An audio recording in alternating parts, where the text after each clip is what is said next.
Hello everyone, this is Daniel again at Dogsteader Subaru, and today I wanted to show a car that I don't showcase that often. It's our Subaru BRZ. So let's have a look. And today in the showroom we actually have a couple. We've got this base model BRZ as well as a blue Sport Tech top of the line that I'll show in just a minute. So again, this is the Canadian Subaru BRZ. It's the Canadian version. As I mentioned, this is the base model. And the base model and the top of the line, they look nearly identical on the outside. Most people will not be able to tell other than the wheels. On this one we also have a nice bow for the lucky buyer. And so as you can see, the Subaru BRZ is a sports coupe. It's got that British sports coupe look, and it's the only Subaru that's actually rear-wheel drive and not all-wheel drive.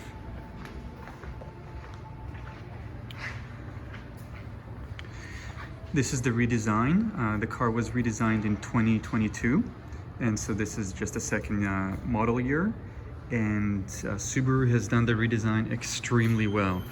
I think they've perfected the car from every single angle, both exterior, interior, mechanically, power-wise, the feeling and the suspension as well. All have been improved from the outgoing generation. And currently the car makes I believe it's 228 horsepower, which is more than enough for this car. It's actually quite light, and the horsepower per pound, so the power per pound of weight, is actually identical to the WRX. So in theory it will have a fairly similar 0 to 60 times stock to stock with the WRX. I'm showing you the back here. So it is a fairly small back. It will fit a couple of suitcases, but not much more. However, the BRZ I've always liked because if you put the seats down, like I'll show right now, you actually have a fair amount of space, and these seats do actually fold flat once the front seat goes forward. Let me show that in a moment. So there you are. As you can see, it folds flat, which means that you can actually fit a snowboard through, skis, and technically this is meant to be able to hold 4 tires for your track days.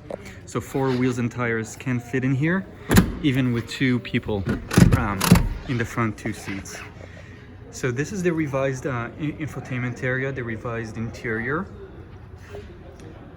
Still a very beautiful look, even on the base model.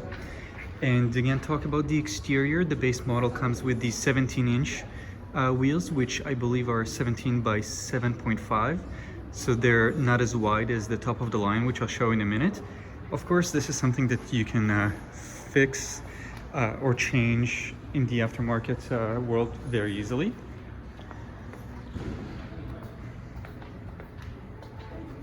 Let's close the trunk and check out the interior. Very nice design language here in the back, including the built-in backup camera right here, the button that's hidden, and everything just being symmetrical and quite beautiful. Often those who don't know mistake it for a Porsche. Maybe something like a Porsche Boxster or something like that. And actually the center of gravity here is lower than a Porsche Cayman. It's a very capable car, especially on the track, and especially where you need where you need that low center of gravity going around turns and so on. So as you can see, it's a very nice place to be. This cockpit will be identical whether you're in the top of the line or the base model. So we have our infotainment system with Android Auto and Apple CarPlay. We've got these beautiful gauges right here, and actually let's turn it on. Let's take a look and see the animation. There's a little animation that goes on right here. So I will not start the engine, just the electronics. So 1, 2, 3, boom, there we go. You can see both screens at the same time sort of initialize. I'll initialize the other one.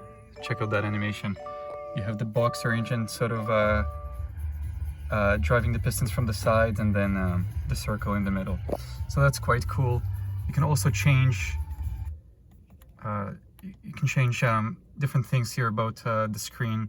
I'm kind of fumbling right now, so I won't be able to show it quite well. But instead of this tachometer and the horsepower and torque range right here. You can change that to show the G-forces, for example, and a couple of other screens. You can also customize the tachometer to show red line at a lesser RPM, at a lower RPM, if you wanted to kind of alert you before you're getting to a certain RPM. But otherwise, as you can see, it's a really beautiful, really nice place to be. I really like these gauges and the buttons right here. So you've got your defrosters. This is all climate control stuff, but really, really nice and easy to control. Not something that's hidden in the screen. You don't need to take your eyes off the road for that.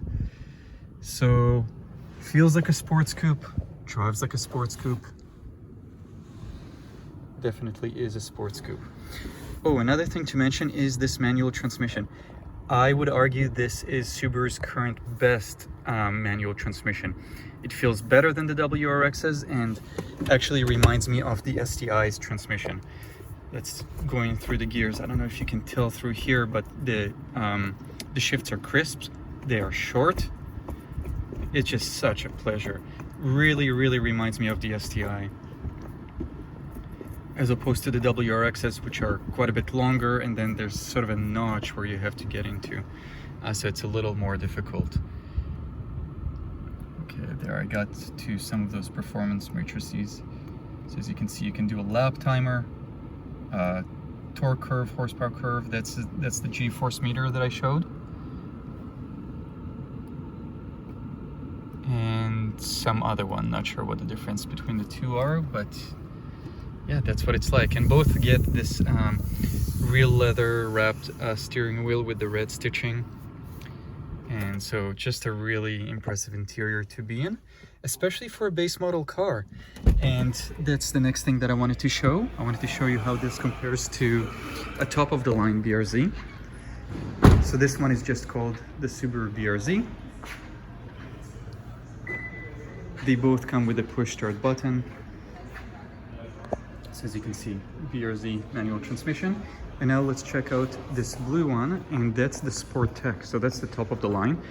Overall, other than the color, of course, these would be identical, apart from a few features. So let's go over those. Let's see what additions you get up from the base for upgrading. So first, the wheels. So those are 18-inch wheels with more width to them. So these are 18 by 8.5. So there's an extra inch on the rims in terms of width. And again, that's something that you can do on your own, but it's kind of nice to get it from the factory. Other than that, the design of the car is identical. So really, other than the rims and the wheels themselves, there's no difference between the base and Sport Tech. Now let's go inside, and here you can see the differences. So first thing to note, the Sport Tech will have the blind spot monitor system, which the base doesn't have. The Sport Tech also gets this beautiful real leather and Alcantara seats. Just such a nice place to be, such nice fabric. And in the back as well. Nothing feels cheap, and in fact everything feels quite premium. So let's take a closer look. I think this portion right here, which is Alcantara in the Sport Tech, that might have been different in the base. But other than that, we really have the same type of setup. So let's start it up here. And you can see this is all very similar. Alcantara inserts right here, and some red stitching and soft touch materials right here. I think that's an upgrade from the base as well.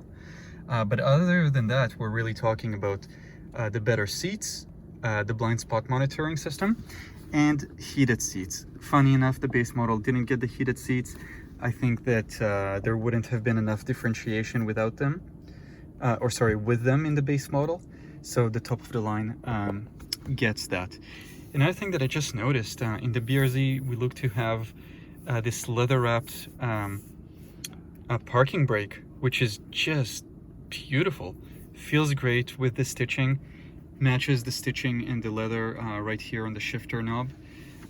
This is really nice, and I'm just surprised. I'm happy to see it, because the new WRXs all have this plastic piece in here. Kind of feels kind of cheap, and that's even on the top of the line WRX. So again, just one more thing that they've done so well with the BRZ. And as I mentioned at first, I think the BRZ is one car that, you know, I think everyone will like the redesign and the job that Subaru did. I haven't heard anyone say that they, you know, prefer the outgoing generation, which is the way it should be. With the WRX, we can't quite say that. Of course, it does have some strong points, but this BRZ, wow, so well made. Now I'm fumbling here again, trying to find the latch for the hood. Let's just check out under the hood and wrap it up there.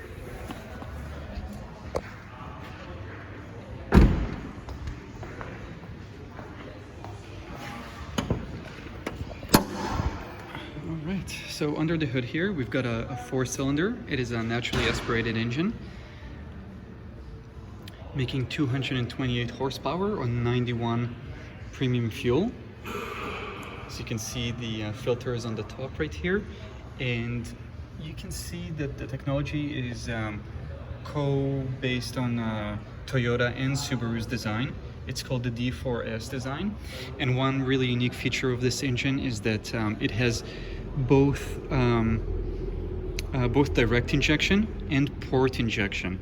So direct injection really helps the engine to be a bit more efficient and produce more power, whereas port injection, which is the old school way of making engines, allows the cylinders actually to be cleaned by the fuel better, the intake valves, whereas in direct ignition engines, sometimes that can get clogged up or charred up. So this is a really nice technology, something that I wish we had in the WRX. It just optimizes the engine even better and cleans it a bit better. So more longevity. Alright, so again, that's the BRZ. And the BRZ, one thing to mention, is quite a rare car. Subaru really isn't making a lot of them. And so for the most part, they need to be ordered in, and an order can easily take between 6 to 10 months or so. So if you do want a BRZ, don't worry, you can definitely get it, but plan around waiting for one. Or if you are looking at the used car market, these two, by the way, are pre-owned. You can expect to pay, you know, fairly similar amount to new.